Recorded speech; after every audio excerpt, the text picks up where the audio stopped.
Welcome to the Red, White, and You podcast, brought to you by our friends at Ellen's Restaurant. Each Friday, we bring you special guests from around our league as well as in the sports world in DFW. Today, we have two great guests.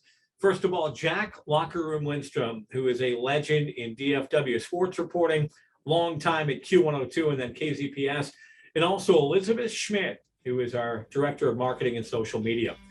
Our guest coming up next when we continue here on the Red, White, and You podcast.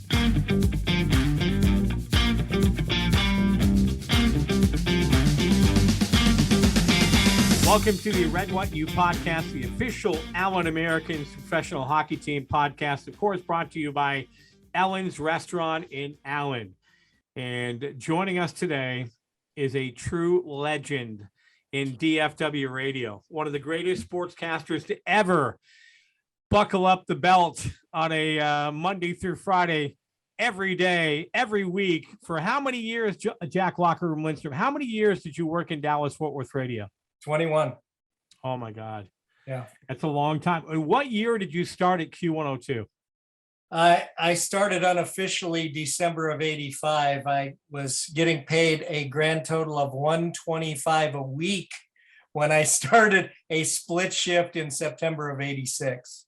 Wow. So a long time, legendary sportscaster with Bo and Jim in the morning back when there was a Q102. Yes. What was that? I mean, radio in the mid 80s, completely different than the way it is now, right? I mean, it's like everything, you don't know who's live anymore. You don't even know if they're in Dallas when you hear them on the air. No doubt. What was radio like for you back in 1985? We had more fun than the law allows, and sometimes that was literally. So, it was so much fun, Tommy. And, it was always a passion of mine. Sports was a passion. And, I did 9 months for free to get on the air here in Dallas for my first job. And it was worth every second of that. And then, like I just said, that first paycheck, a whole $125 a week, working a split of all things. But, working with Bo and Jim was great. Working with Redbeard, who helped me break in, was key and wonderful. Obviously, the two shows had a whole lot of different vibe to them, but I had the opportunity to do all those live remotes from the get-go at Q102, Friday bringing the weekend parties, and I think that groomed me really well in terms of being able to handle most anything that might be thrown my way. There will never be a better rock station in Dallas-Fort Worth than Q102. And I know there is a lot that have tried.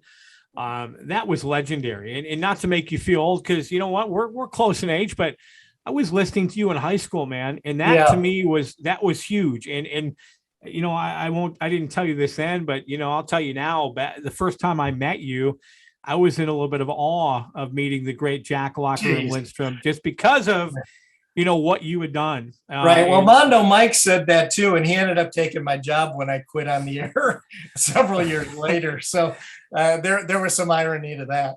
Well, what's funny, and you got to tell the story. I mean, the one thing about Jack Locker Room Lindstrom that I love is what you see is what you get. There's no fake. He's honest. He tells you exactly how it is. But your exit from Q102 when you were going to go across town to 92.5 is legendary. Yeah. And I still remember hearing the disbelief in Bo and Jim's, response when you said, I said, I have a new sponsor. And Bo looked at me like I had pre-produced some, thing that he had to put in the cart. And I said, 92.5 KZPS. And his eyes widened and it got really quiet and really chilly in that room real quick. And the other funny thing before I finish, about that time, our general manager was getting off the elevator and we had a window that faced the elevators and he was hearing what I was saying. So tomorrow morning I'll be on 92.5 KZPS on the John Boy and Billy show. And Bo said, what? And I said, and I thanked him And I thank Jim, and I thank Redbeard, and I thanked Andy Lockridge, all of them for getting me a job. But I had been there for 10 years, and they had cut my pay 60% 18 months earlier. I never had benefits the 10 years I was there, and I was getting offered something to go across the street, and I wanted to go out and with a little bit of a bang, if you will. As you always did. Yeah. Oh, that's such a great story. I had the pleasure of working with you for a long time, traveled up and down, the highway and the East Coast, and those cowboy Phoenix charters were beautiful. As a matter of fact, as I was talking to some people at lunch today, I was kind of telling them about, you and our friendship over the years and just some of the crazy stories, and I think back to a lot of them. The first one that comes to mind was the Cowboy Super Bowl against the Steelers in Arizona, in 1996. Right. And, we were working at neighboring stations. You were at ZPS and I was at the Edge. In both you and I were covering that. And man, I'm telling you that it's amazing because you think about that back in the day, and we were actually at the heyday of the Cowboys. I mean, that was Aikman, Smith, Urban, Deion Sanders. I mean, unless you were there during the Roger Staubach, Tony Dorsett days, Randy White.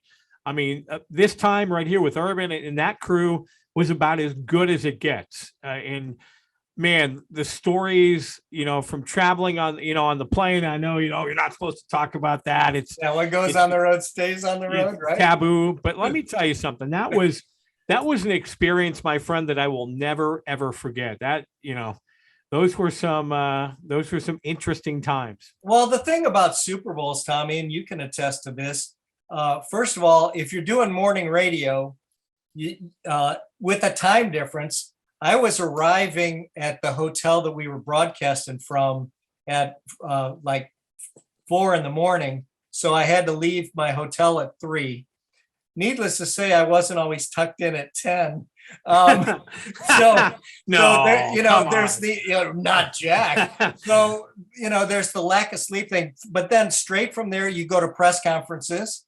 And then from there, there's usually some gathering that the NFL throws on, whether it's the commissioner interviewing they interview the halftime guest or whatever it happens to be.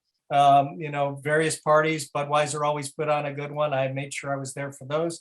And then in the evening, you'd go to the hotel and try to catch players. And so you'd have some live individual content with them for the next morning. Sure. So I think I got maybe a touch more sleep at Super Bowl 30 than I did at Super Bowl 27 in California.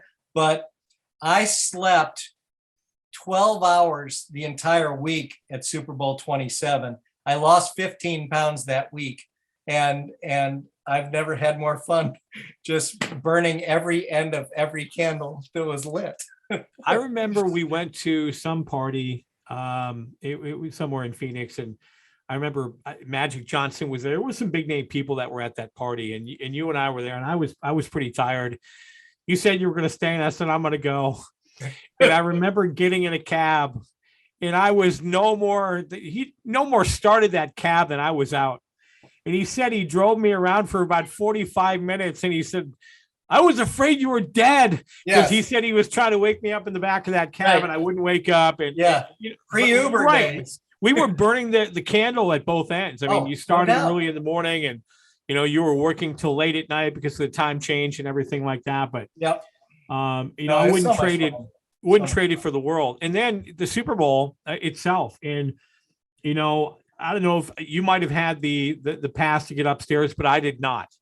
I had the pass that actually got you into the stadium, but you went to a area underneath the stadium there in Arizona. I remember that. I remember that exact tent. So I had seats. Yeah, absolutely. And I told our buddy Teddy from WBAP, I said, look, Ted, I didn't come all the way to Arizona to watch a game on a TV set under the stadium. Right. I said, I'm getting in. Yeah. So we decided to go really early. I mean, we got to the stadium like at 1:00 in the afternoon. Oh my! And I said, we'll walk around forever. And I had this badge that, it said, I can't remember what it was worded, but it wasn't the main press box. Right. And I walked in like I owned the place. And I told Ted, I said, you watch, I'm going to get in here. And I did. And I was so proud of myself. The problem is once you get in, you realize you had nowhere to go because the only place you can go is under the stadium. So I walked around for about 4 hours and obviously watched all the fun going on. And then ended up finding a seat open in the stadium, believe it or not, and sat there to watch the majority of the game. But, you look back at those memories, from covering the Dallas Cowboys in the Super Bowl. I mean, it's like covering the New York Yankees in baseball or covering, you name it, one of the Premier League teams, Manchester United. That's what it is. It's the media and fans that were always there wherever we went was crazy. Well, Tommy, you just mentioned the Yankees. You and I were at the first Rangers playoff game ever in the old Yankees Stadium because we had been at a Cowboys game on Sunday and we went down to, I think we were in Philly. So we went to New York and saw that first game. So we've covered more than just football for sure. We have, and that was an incredible Rangers series. That was a good one. I remember because didn't we go to 2 games at Yankee Stadium? Yes, didn't we go to? Yes, sir. And I remember one of them, if I remember right, was a Juan Gonzalez home run that ended it. Right? I mean, the Yankees. I think they got swept in that first series. The first time they were there. Yeah, I think so. I was going to look it up, but I'm so far removed from sports these days. I went, I don't think so. Well, I'm winging it at this point on almost everything I do. No, well, you know what? And think back to your days at Q102. I remember, didn't you do a show with Moose Johnston? Right, we did a show with Daryl every Monday morning during the season. Later on, we had Bledsoe. We had a hockey show with the Little Fist of Hate, Pat Verbeek. So we, they throw out some money to give us a little star power on the sports side for sure. Yeah, I was just a tag along. No, we aren't paying him anything. We can pay the athletes. Below Zero Cryo, whole body cryotherapy stimulates the body's natural healing abilities through exposure to extreme cold. Cryotherapy was developed in Japan in 1978 as a treatment for rheumatoid arthritis. Over the past 3 decades, it's become even more popular as its performance-enhancing and general health and wellness benefits have become more well-known. Call Below Zero Cryo for an appointment today. 469-362-8191. Below Zero Cryo is located at 8715 Lebanon Road, Suite 400 in Frisco. Hey, you know what? We had so much fun on the road. We had our little group that we'd get together. And I remember one trip, we went to San Francisco for a Cowboys game. And there was a Dallas Mavericks game. They were playing the Warriors the night before. And me, you, David Robinson, the great Roger Emmerich, rest in peace. Yes. We had a rental car. I think Kevin Lyons from the Star Telegram was with us. And we went to that Mavericks game. And then afterwards we decided we were cruising through downtown, San Francisco. And Raj was big back in the day. He was. And I remember we fit about 7 of us into a rental car. Remember that? Yeah. And we were trying to get Raj in the car. And the door wouldn't shut, and there's like 3 or 4 of us on the outside. Heave ho! And we're just trying to get that door closed. I think about some of those great times. I miss Roger a lot. He was such a great person to know in the DFW sports world. He would have. Now, if you were interviewing him right now, he would have told you how many pitches the Rangers starter threw that night. What the temperature was and what song they played between each inning. I mean, what a memory that man had. Absolutely. And then he would take you to Popeyes for chicken after the game. That was his big thing. I love it. Over the years, and I mean, you were part of a lot of big things, obviously, back in the day. Give me your top 3 or 4 moments from your days from both Q102 and from ZPS. Well, first of all, I mean, I loved the fact that we got to go to training camp every year. We started in Thousand Oaks with the Cowboys. They later moved to Oxnard. There was a San Antonio year. There was a couple Austin years. Those were always special weeks. I'd pick out a week between typically between the first exhibition game and the second, just because. And the fact that you're in California, and they would typically schedule them 2 games out in California. So I'd take advantage of the fact that the station sponsored me for a week. Ranger spring training was always special. Just getting to know the Ranger beat writers and being around Randy Galloway and Jim Revo and those guys, at night. And I had a running battle with Bobby V as he's getting ready to release a book out here. I would goad him in my own little way. And so he always looked at me a little sideways, but at spring training one time he walked into the restaurant I happened to be with with my wife, and I saw him sit down, and I went to the waitress. I said, whatever he buys, and I was praying, but whatever he buys, it's on me, just because I figured I owed him that for the thing I used to do during the season. And let me interject that real quickly. Bobby had a really bad habit of, while he was talking, because he catered to the writers, not the media, print or electronic media, he would say, yeah, the good guys didn't win tonight, and he'd sip his beer, and we got lost it there in the 5th inning. I was trying to stay with my starter a little longer, and then he'd take a bite of whatever the dinner was. Well, I would play it back the next morning the exact same way and tell you, yeah, there he is, sipping on his Coors Light, and they were having chicken last night. And so after I'd done that multiple times, either he heard me or it got back to him. But one time he started to do it, and he was reaching for his beer, and he saw me out of the corner of his eye, and he goes, yeah, I hear some people don't especially care for me enjoying something while I'm giving you comments. So let me just give you a couple of quick ones, and he threw out a couple of lousy one-liners just to go, now you electronic guys go away. So Bobby and I were always special. Obviously the Super Bowls, I was so happy, when the Stars won. That was special. I unfortunately I was able to talk my way into a lot of trips. I wasn't able to talk my way into that last game and a trip to Buffalo. So that was unfortunate, but thanks for bringing that up, by the way. I appreciate that. Yeah. Yeah. So I was happy that they won. I used to love the Sidekicks, and I know they're up there. I had a great relationship with those guys. I remember their first championship. I went and, you do the prediction stuff along the way, and half of it's some insight and some conjecture. And I predicted every one of those games exactly who would win which game. And it was just one of those, well, that was nice luck. but the Sidekicks first championship, because I knew their ownership group really well, and they were so good to the media.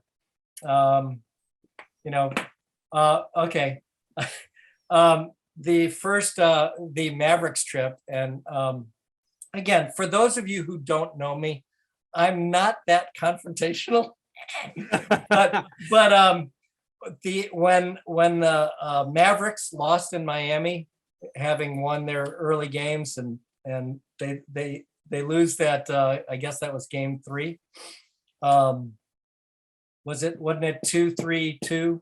Yes. Something like that. Was that the layout at the time? So they lose that first game in the playoffs, and in the NBA finals. And I'm walking by Cuban, and he's still bitching about the refs. And you can say what you want about that series. Was it stolen because Dwayne Wade kept, driving the lane and everything else? He knew what he needed to do to win. So he was getting the calls, etc. So Cuban's out in a lobby, a common corridor, bitching about the refs, whatever, to I don't know who. And I started to walk over to him just to say, hey, you'll get him next time, because I was pulling for the Mavericks. And he screams at me, is that thing rolling? Is that thing rolling? And, we have our tape machine on one side, and I had a big boom mic in my other hand. And I looked at him and I just went, Mark, for this to be rolling, and I held it up, this would have to be plugged into it. And then I looked at him and I went, I hope you lose every other game. And they did. So, oh my. yeah. So I have never been on Mark Cuban's favorite list either, for some reason. Just, I guess I'm the radio version of Hanson, that you just say anything you think. And, and that's why I'm not in radio anymore. How about your relationship with guys like Dale Hansen and, Brad Sham and Scott Murray's and guys who are, they were really a big part of, the sports scene when things were good here. And Hansen, you're right. People, either you love him or you hate him. You love him because Dale tells it like it is. And nobody will ever forget he and Barry Switzer that night on live TV. Yeah. When he punched him and he goes, "Ow!" That was history. That was what it was. It was TV gold. But what was your relationship like with a lot of those guys? Okay, I'll start with Scott because a lot of my career I owe to him. While I was back in school at TCU doing radio, TV, film, I got an internship with Scott, and because I was a little older and a little more focused, if you will. He started sending me out on assignments and such, but Scott Murray was very, very good to me, very instrumental. I became his unofficial third reporter, and I was hoping that it might parlay myself into actually sliding in as a reporter with him. It didn't work out that way, but he wrote a glowing review, and I'm grateful for that. Hanson, we had fun on the road at spring training. I would always have beverages available for after the bars closed. So a lot of late nights and early mornings. I was sitting, on a patio, and I'm listening to Dale hold court with myself and one other person who might be there or not, or somebody that's in his brain. But Dale was always great. One of my favorite Dale stories, KCPS sponsored Dallas Can Academy one year, and we were at the banquet. And so, Dale's hosting it, and he's brought up a couple of kids, and one of them had this big, booming, wonderful voice, and he wasn't planning on getting into broadcasting, but he very clearly could have if the voice is all you need.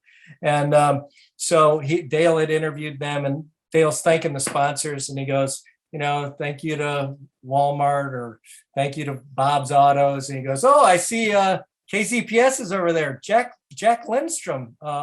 If you had a voice like this guy, some people might actually know who you are. Oh my God. So Dale and I always had a fun jabbing kind of relationship.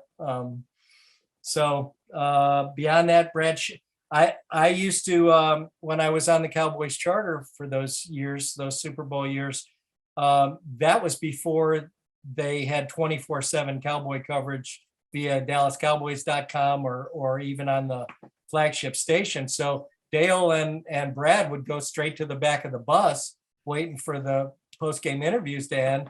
And I'd always go back there and kind of brief them on what Jimmy was like. I might even play a clip or two. And so we always kind of decompressed and what we saw in the game and also heard in post-game almost every bus trip back to the charter. What about Jimmy Johnson? What was the relationship like with Jimmy? Jimmy, I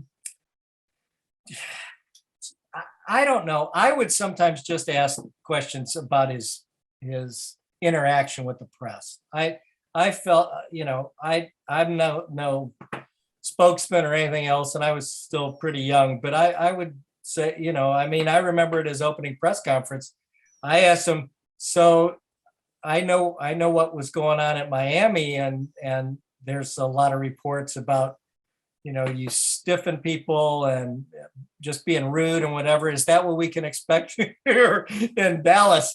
and I got this look from Dalrymple, like, no, I think actually Greg Aiello was still, no, it was Dalrymple. So anyway, no, it was Aiello was still the PR director. But anyway, I got this look from him like, are you really doing that to this guy on his first day?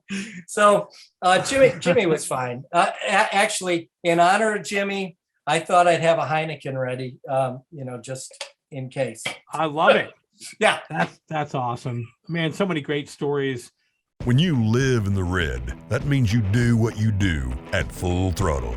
Wide open, 100% Texas tough. That's Allen Americans Pro Hockey. Come and experience the fast action of Americans Championship Hockey this weekend. The Americans host the Rapid City Rush this Sunday at 2:05. For tickets, go to AllenAmericans.com. Americans Hockey, presented by Advocacy Behavior Consulting. Allen Americans Pro Hockey. Live in the red. With you, and it was my pleasure to travel up and down the road. I think you were with me. I know for sure it was Arnold Payne and a couple people, but were you in that group? It was the first Cowboys game after 9/11, and I know Sham was in that group, and we actually got to go all the way down to pretty much where the site was.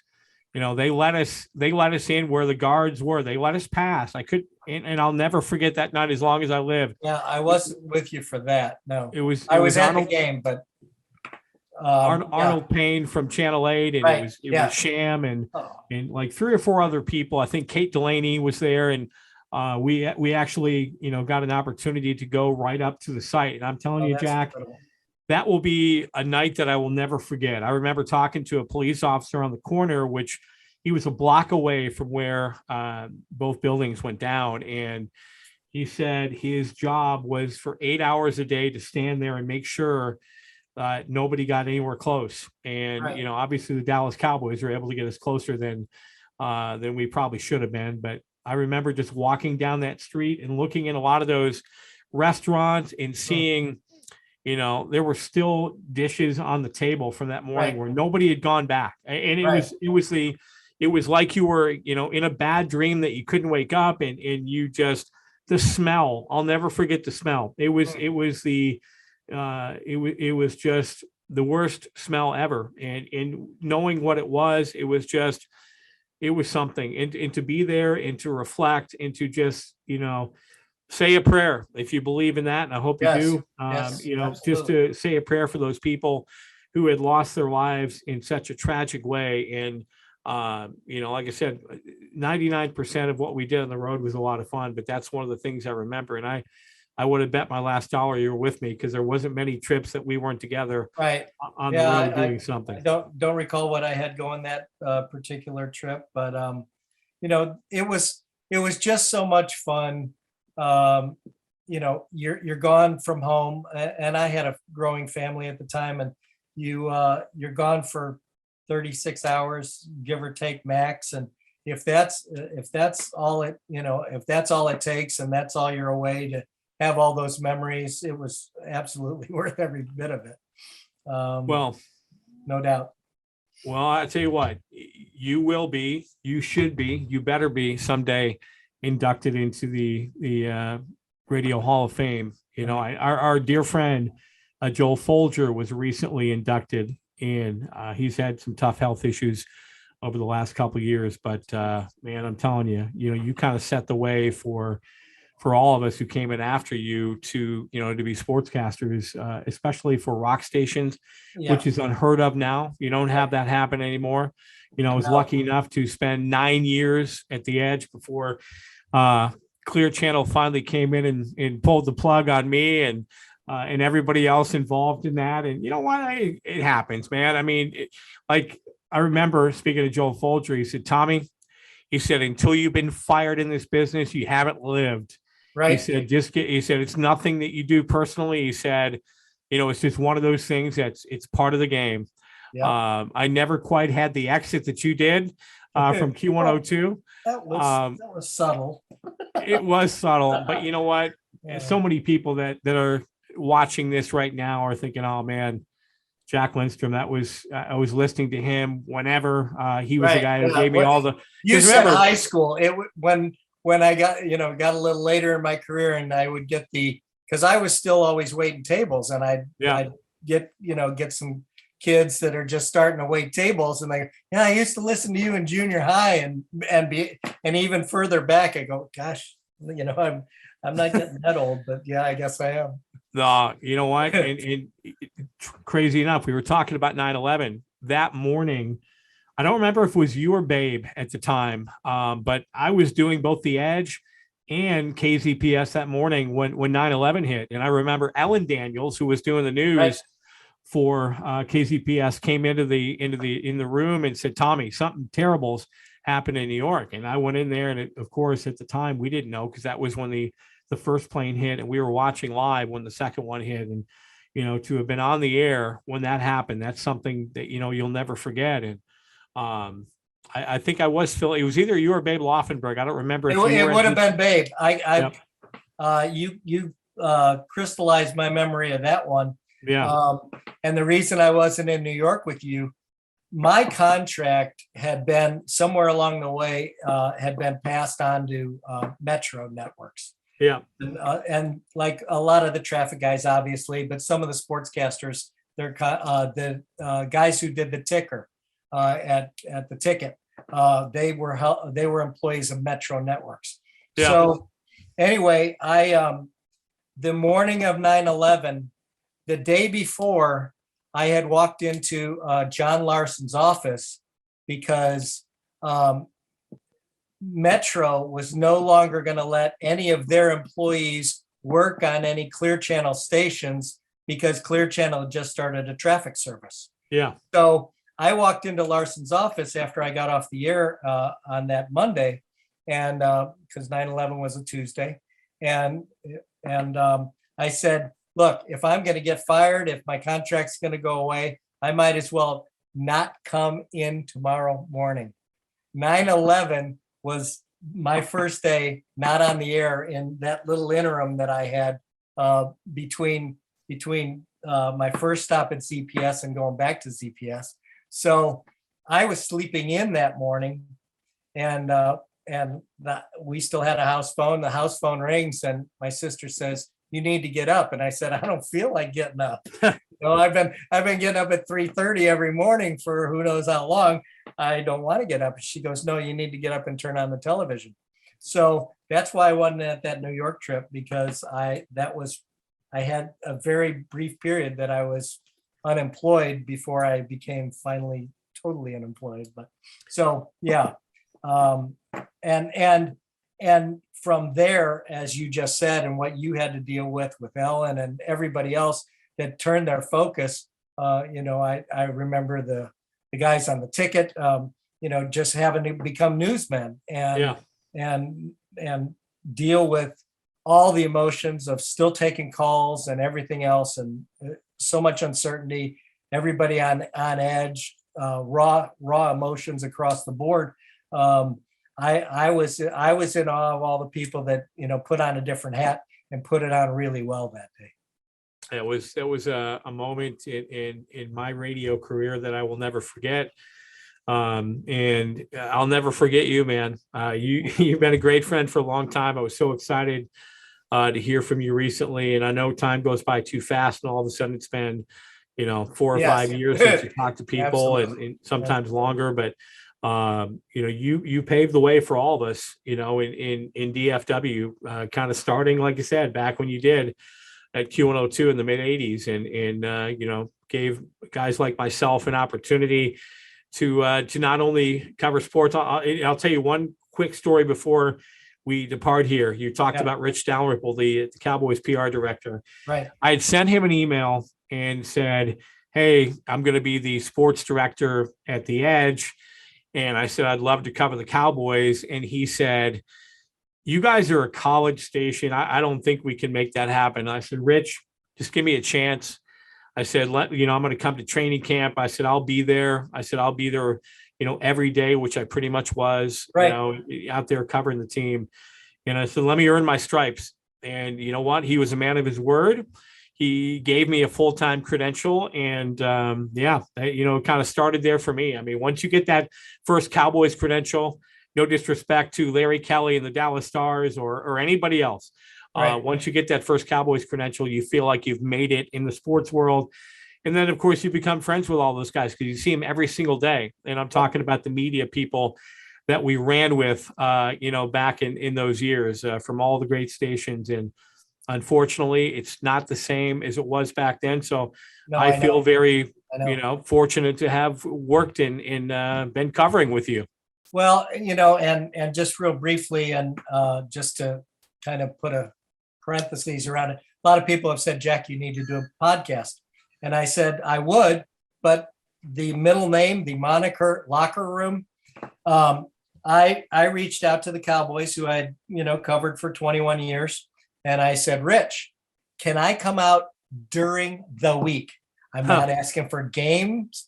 I've been at enough games, but unless I'm sticking a mic in people's faces and players' faces and drawing my own conclusions and my own getting my own feel for the team and where they are and readiness for games, because you were always asked about something like that. Unless I could do that with the Dallas Cowboys, it didn't matter that the Stars were still willing to give me a credential, or the Mavericks or the Rangers. If you aren't covering the Cowboys in this market, you are not.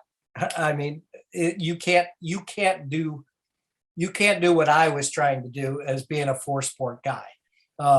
So it was like, no, the Cowboys won't let me come out Tuesday, Wednesday, Thursday. I'm done. So that's why I'm still done. So anyhow. Absolutely, you're right, and that was, I feel fortunate to have been there along with you, and being in the locker room to stick a microphone in Nate Newton's face, who was always entertaining. Well, yeah, and Nate would stick his whole body in your face on the charter if you fell asleep. That was one of his most famous things. He'd be walking up and down the line, and particularly when the departing flights, and he always brought all his huge Nate burgers from wherever he was getting them, and he'd pass them to a few of his favorite media guys. Chris Arnold would typically already be asleep, and Nate would just do a full body plant on Chris as he was trying to get his first winks in on the departing flight on the charter. Oh man, some great stories, Jack. We could go on for another hour because there's so much we didn't get to, but I'd love to get you up here to a game sometime and join me on a broadcast. And we'll do that too. I know a lot of people are going to be excited when they watch this and are watching this right now and hearing the legendary voice of the one and only Jack Locker Room Lindstrom. Buddy, give me a Q102 outro for old time's sake. That's how we'll end it here. Covered it all for KTXQ. Covered it all for KTXQ. I'm Jack Locker Room Lindstrom. Talk to you later. And that, ladies and gentlemen, is an ender. Yeah. Thank you, Jack.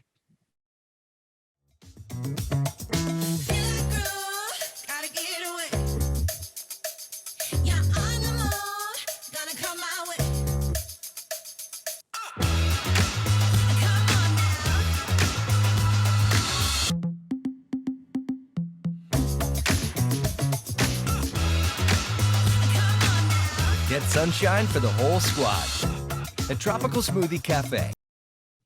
Welcome back to the Red, White, U podcast, brought to you each and every week by Ellen's, and that smiling, adorable face you see on camera is one of our new colleagues this season. She is doing an unbelievable job in the marketing and social media world.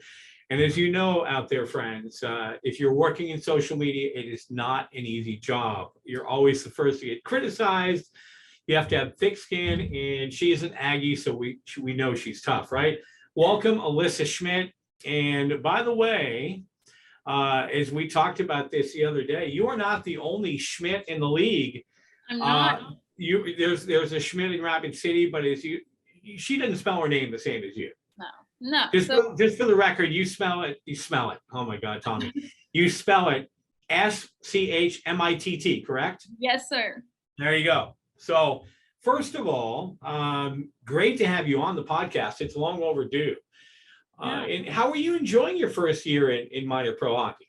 Oh my gosh, I absolutely love it. I was a little bit nervous because I don't know hockey as much as some of the other sports that I've worked in, like football and baseball. But the front office is so enjoyable. As everyone knows, I mean, Tommy's wonderful, so I get to see Tommy every day. The sponsorship team, it works hand in hand with me, and Mike, our president, he is amazing, so encouraging, and he's kind of helped me through the challenges of learning hockey and has pushed me to really break out in my social media shell and look at things like analytics and what's trending and things like that. And the season was a little rocky, but the wins have been so enjoyable, seeing the fans out and chant red when we score those goals and going into overtime. It's just been a wonderful experience, and I tend to stay here for a long time. So We hope so,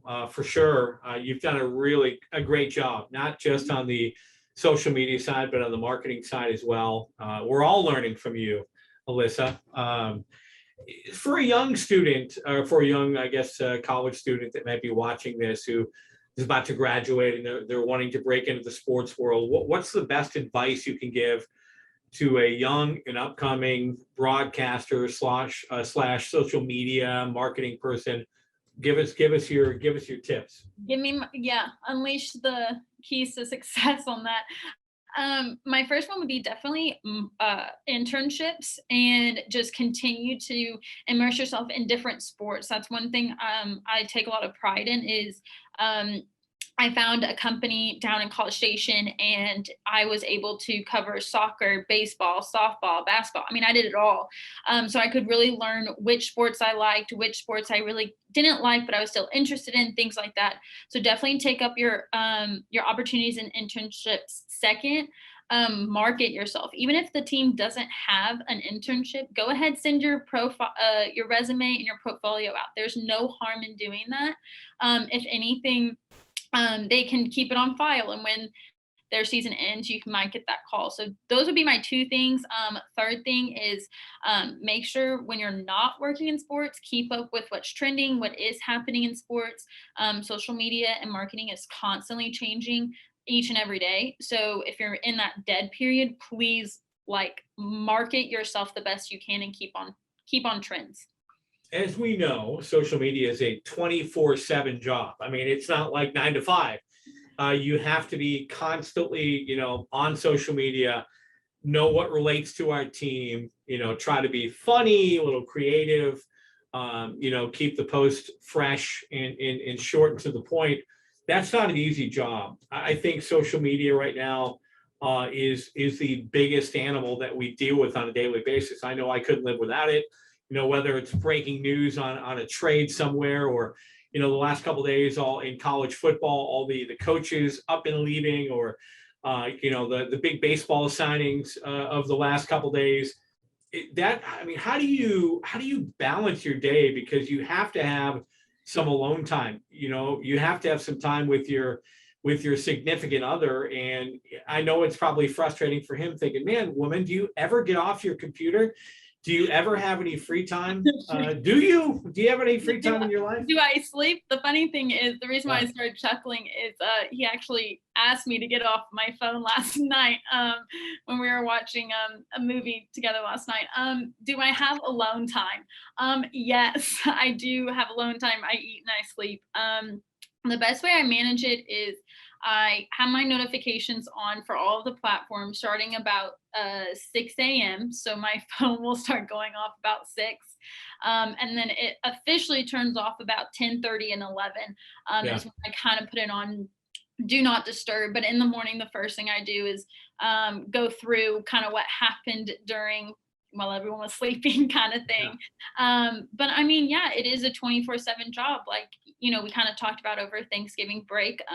We were still covering games, so my family was sitting in the living room watching hockey, and I'm posting on Facebook and things like that. But luckily, I guess this kind of goes into your previous question, Tommy, is I have surrounded myself with such a good support system that understand that this is my job. I want to make a difference in sports.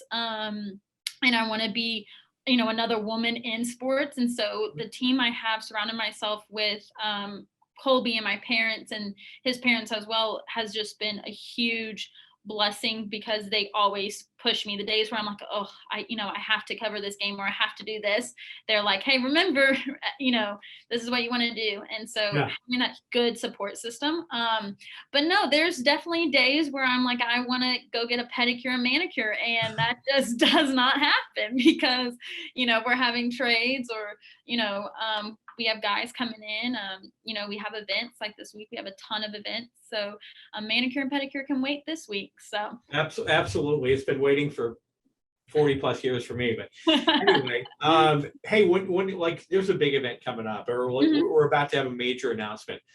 Yeah. I mean, I know you have to go into planning how you're going to send that out, how you're going to get that message out, because you only have one opportunity, right, to make that big splash. So how do you go about preparing for that big post? Maybe the one that, announces a big trade, or we announce, maybe our promotional schedule for the year, or we might have a big guest coming in, or we're going to announce a jersey number that's going to be retired. How do you plan those things? Because again, you only have that one opportunity to go, wow, look at what the Allen Americans did there. That was pretty good.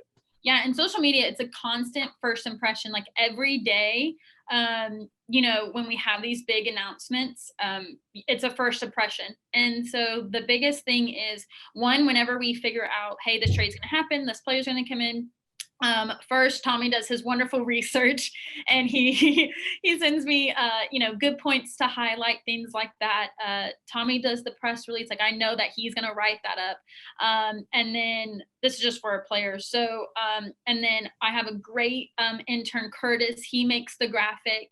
And then basically, as soon as all of that is done, it is time to publish. And I try to look at different times of the day, because of course most of our fans work and things like that. So there is prime times to publish. So I try to hit those, tag people like the ECHL, tag the player, tag sponsors throughout the postings like that. And then usually what I do is try to hit all of our fans back within a couple of days. Maybe he's, at an event for us, or, maybe he's doing a video for us for our interactive game experience, and he's wearing our jersey, so it's the first time he's wearing red. So things like that.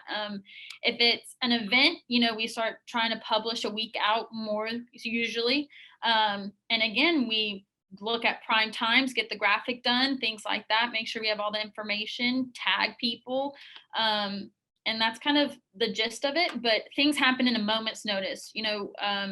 We may have one team that comes in, or one guy that comes in and he's with the team for a week, and we've all busted, the chops for a 1 week contract. But the important thing is that we're showing these guys love and support from not only the front office, but from our fans. And I think that's the most important thing. The Allen Americans are North Texas's pro hockey team. 4 championships in the last 9 years. The Red is back on the ice at 100% capacity this season. Free parking, fast action, and great seats available now at AllenAmericans.com. The Americans host the Rapid City Rush this Sunday at 2:05. For tickets, go to AllenAmericans.com. Americans Hockey, presented by Advocacy Behavior Consulting. Allen Americans Pro Hockey. Live in the red. Absolutely. Everything from birthdays to, player anniversaries, milestones, which are always a lot of fun. This is Alyssa Schmidt. She is the killer marketing and social media Allen Americans employee. She works her butt off. I think we talked about earlier off camera, just all the extra things. And people don't know how hard you work. You're always you're one of the first people here, always one of the last people to leave. And the one thing I really love about you is I know you love your job. Definitely. And, I'm probably going to hurt some feelings here, but, I think the best social media director we've ever had here. And that includes me, because I was doing that for a while. I heard, yeah. But you know what? That's just, it needs to be somebody in their early 20s that's handling all those duties, and you do such a good job. So when you come to work every day and you're kind of preparing your day, what is, I guess, give me, what is like your top priorities? What are you going to do when you get in the office? Like, what's the first thing you do every day? First thing I do every day is get Starbucks coffee. So that's the first thing. But that's priority. Priority. But when I get into the office, obviously check emails. I think that's what everybody does. And then I look at our content calendar, see kind of what we have published.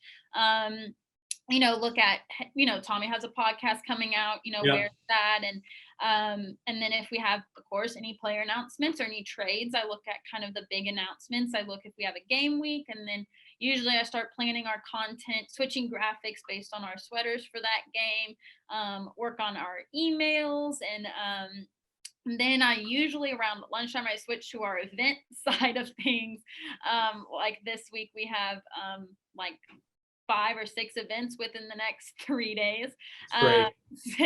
So then I switch to the event side of things and go, okay, who's in charge of what, who needs what, and then usually we need to buy something, so Kevin gets involved, and then by that point it's usually 5 o'clock. So it kind of goes by fast, but when you love what you do, it makes everything 20 times better. So absolutely. And you know what, and been looking forward to getting you on the podcast for a while, just to kind of talk about what you do, not to mention the fact people are fans.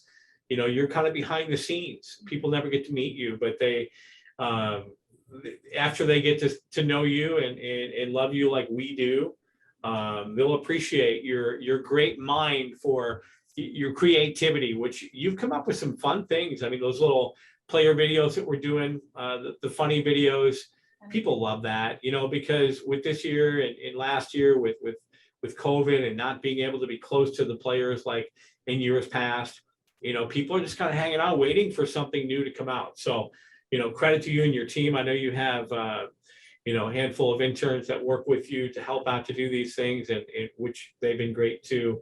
Yeah, the interns have really helped. And to kind of go off of your COVID point, COVID really put an emphasis on people like me, because when we had the shutdown, the only way to get information out was social media. And so it really made my job important. But when I previously worked at A&M, we were trying to think outside the box on things. So when I came here, and we still kind of had those, COVID protocols, it was like, how can we make our fan experience still there with these players? And the interns just I threw ideas out there and they took it head on. But the player videos, the guys love it. We just recorded one this morning. And we got them singing to, Britney Spears, Pardon the USA, Miley Cyrus. So they enjoy it too. I think that kind of gives them a break from the professional side of their sport. Okay, last thing before we getting to know ES, as I call her around here, Alyssa Schmidt. So, romantic movie or Aggie football game? Aggie football game. Oh, that's a I knew that was coming. Pedicure or Aggie football game? Aggie football game. That a girl, man. I knew exactly where you're going there. Coke or Pepsi? Coke. All right. See, I'm a Pepsi guy. That's okay. I know I'm in the minority there. That's fine. High heels or flip-flops?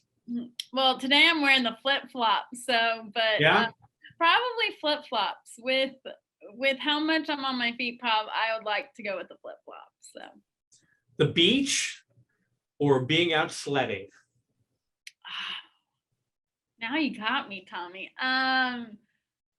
Probably sledding. Since I'm a redhead, I have to layer up on sunscreen, and that's a pain that no one should experience. And so probably sledding, just bundle up and enjoy the snow.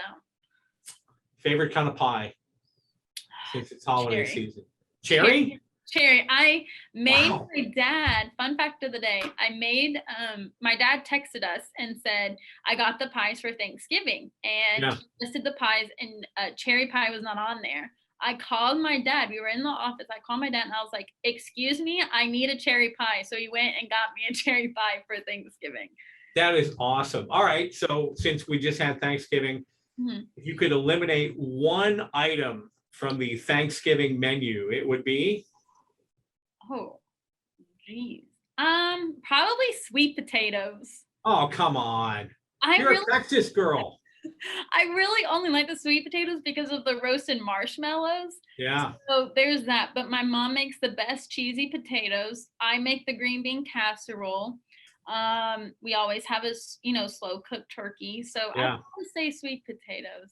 But Well, if I could eliminate one thing, it would be the green bean casserole. I despise it. I will not put that on my plate. I don't care if I'm hurting someone's feelings. I am not putting green bean casserole on my plate. yeah, Hey, this was fun stuff with you. sure.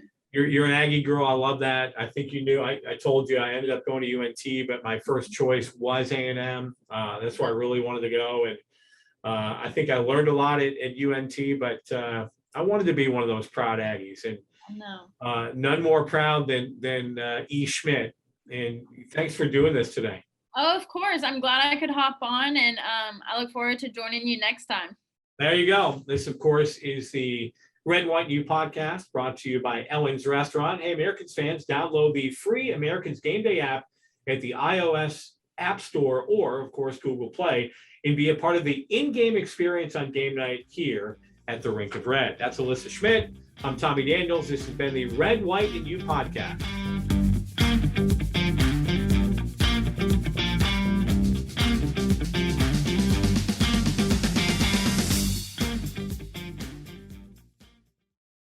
If you're looking for a great night out with your friends or family or coworkers, get over to Allen and enjoy America's Pro Hockey.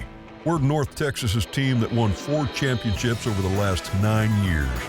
Free parking, great seats, and a party that'll make you want to keep coming back again and again. The Americans host the Rapid City Rush this Sunday at 2:05. For tickets, go to AllenAmericans.com. Americans Hockey, presented by Advocacy Behavior Consulting. Allen Americans Pro Hockey. Live in the red.